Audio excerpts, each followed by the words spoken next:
I worked for the Union Pacific Railroad, and about 8 o'clock in the morning, Anna, Alex's longtime girlfriend, called me. I had 2 missed calls from her. And so when I finally got off my train that I was working, I called her back. I knew something was up. I just felt it. And she was crying. She was upset and said that Alex's ship had sunk. One of the fishing boat he was on. And that was basically the only information she had.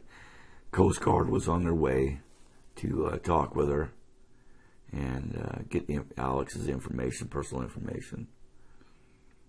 So I left work, came home, and then Jarrett got a hold of the Coast Guard up there in Alaska, kind of talked to them back and forth for a minute. We weren't getting a lot of information from them. And it was just hit and miss from there, you know. Get a lot of bum information off of Facebook. They found him dead. All kinds of crazy stuff. So we still don't know a whole lot. Yeah. Maybe you can speak to this, Jarrett.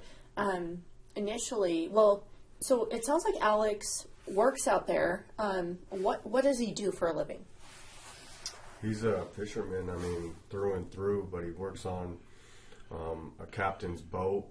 They're not a big corporation by any means, I don't believe. And he goes out months at a time, weeks at a time, just to provide for the family, you know. So. And the ship he was on wasn't his regular work. He was filling in for someone, it sounds like. It sounds like, yeah, it wasn't his typical boat that he's always on, so. Okay. So, timeline, that he goes out to work when, and then when does this happen? It sounds like, excuse me, it sounds like they left out of Juneau sometime in the night. The accident happened about 12:30, 1 o'clock in the morning. Anna called me about 8 in the morning. And this is Sunday? This is Sunday morning, 12 o'clock in the afternoon, Monday.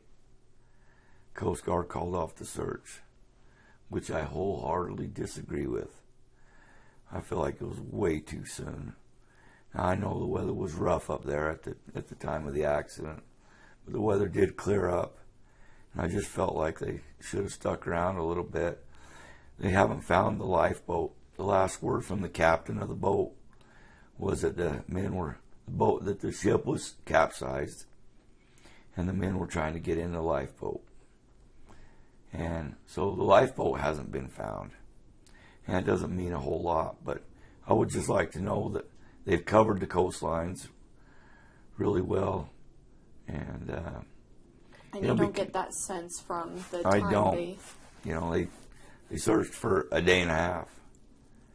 And I have an issue with that.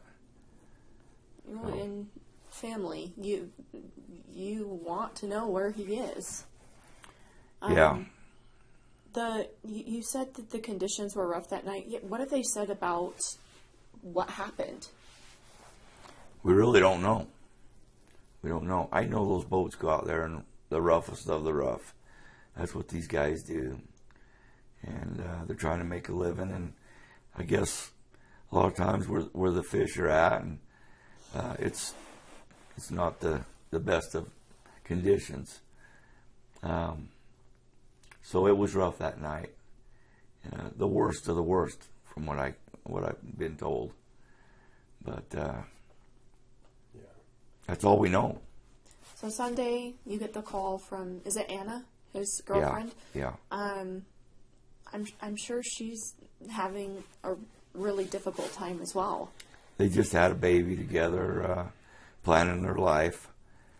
Cutest little baby you ever seen in your life. Alex Jr. And she's just, she's just like the most wonderful person you ever met. Sweetest girl ever. Just a perfect little mama, you know, to the baby. And I just feel terrible for her, you know. And these guys started a GoFundMe for her, and she'll always be taken care of, by us. We'll make sure that she's taken care of, and that baby, or my grandson. So. But as of now, mom with little one, that's a lot on your That's plate. it. It's our biggest concern right now. Obviously we're hoping for a miracle, and he walks out of the woods somewhere. But once the Coast Guard shut down the search, is when we started this GoFundMe, and the outreach that it's made a big impact, and it's going to help, and it's because of those people that have been donating, that baby Alex is going to be okay, and it means a lot to us, a lot. Talk me through them calling off the search, declaring him a missing person, and being now several days still holding on to hope. So, we've all dealt with death in our lives, and it's always, there's an end day, usually the funeral, right? Well, I've never experienced a situation like this where when your loved one is missing and presumed dead.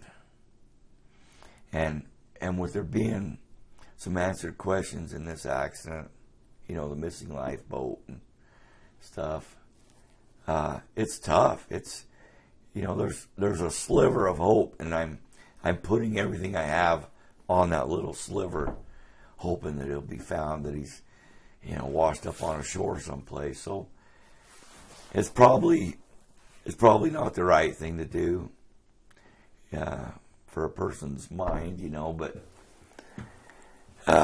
it's all I got. So for a few days anyway, I'm gonna put it all right there and hope, pray. You guys sent me some photos. He looks so happy in some of these with being on what it looks like he's working. Yeah, one of the many fishing boats he was on. Oh yeah. Yeah. Is it fair to say this is something he loved? He loved it. He loved it, and when you talk to him, he could tell you about, there was whales that would follow him and snag leftovers and stuff from him, and eagles, a lot of eagles up there in Alaska. And he learned a lot about all the animals that he was around and with while he was fishing. He became a part of the environment up there. Well, I think it's a job regular people like me can't even fathom that someone does it. Yeah, and he was proud of it. You could tell he was proud of it. Always posting pictures of him and his buddies fishing, and it made him proud. He was happy to do it. Yeah. How long has he been in Alaska at this point? Probably 4 years. Yeah. Okay. He's from Utah, grew up here. This is Yeah. where you raised your family. How has the outreach been when people have heard news that this has happened? It's been amazing. I grew up in Helper, Utah, down south here. And I swear every person in that town and in Price, all of Carbon County, has reached out to us, my immediate family, and offered support and help. Everybody I went to school with has reached out. I mean, people from all over the country, just amazing, and I so appreciate everybody. In addition, like piggybacking off that's your message to the community is thank you for the help. We appreciate the support. It means more than you'll ever know. What's your message to the Coast Guard, those that are part of that search? Well, first off, they were doing a very unselfish job. They were out there risking their lives. It was the worst of the worst conditions that they were out in. The helicopters that they had out there were flying 100 feet above the water to stay as safe as they could because it was so bad. I appreciate every man and woman that was out there looking for my boy and the rest of these guys out there. I wish that they had stayed longer. I did call up, and I worked up the chain of command with them and tried getting them to, just short of begging them to get them to stay out there longer. But they felt that day and a half was it. I wish they had stayed longer. Please tell us about Alex. What was he like? Adventurous, fun, loving, outdoorsman. A little brother. These photos, you can't not look at and smile of you guys. Absolutely. Where did he fall in the line of siblings? Oh, second to last. Yeah. Almost caboose, but not quite. Yep. This is a tough time of year for something like this to happen. How are you getting through this time? Family. Being together. Friends.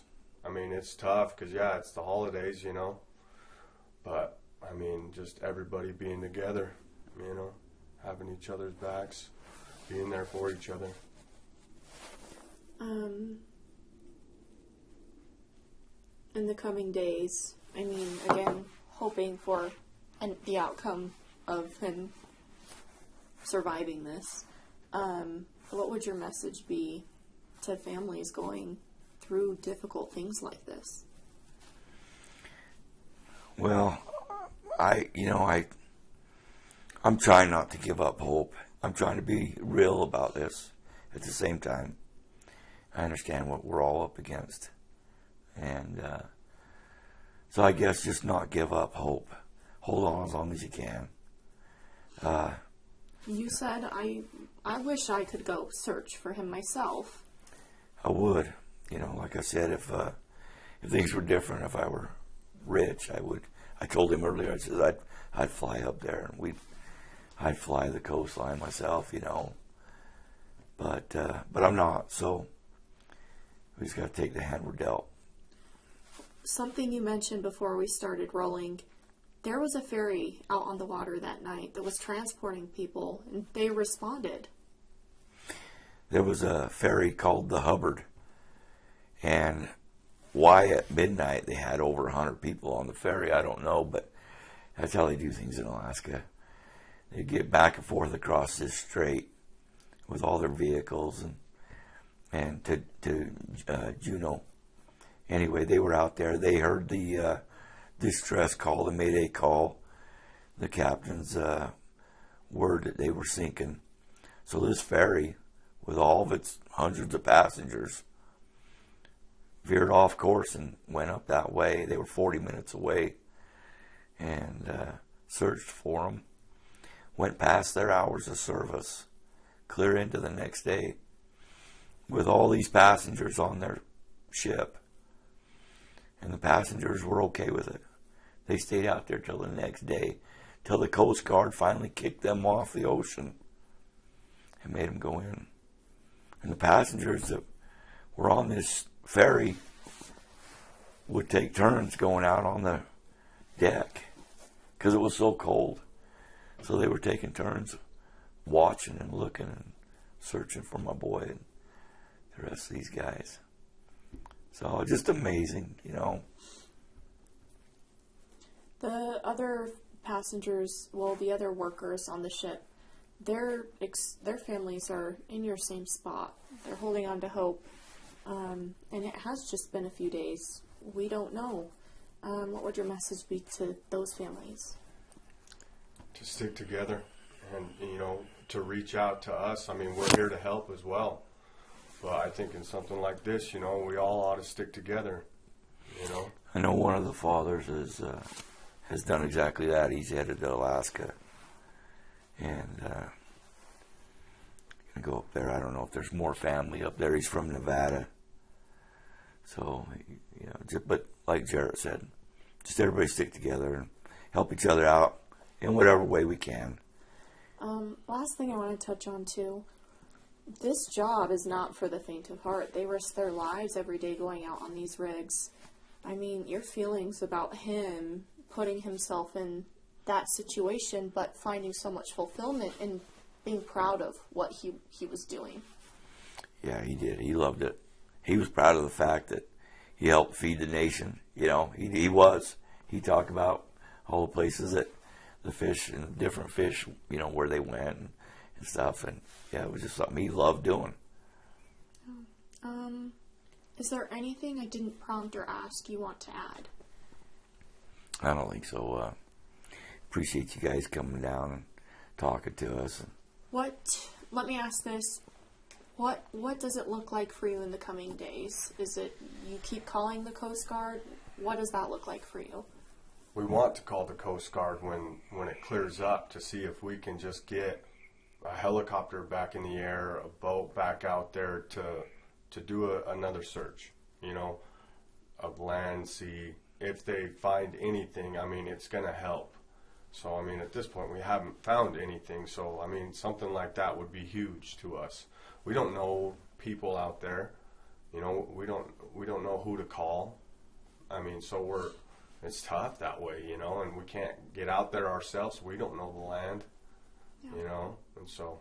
Is Anna from here? Anna's from Alaska. Would she have any reason to come back other than to see you guys? Well, part of closing this all down, I'm going to plan a service for him eventually. We'll probably see if we can get Anna down here and the baby and do a church service. Probably down at the Greek Orthodox Church in Price. And that's where most of my family's at. But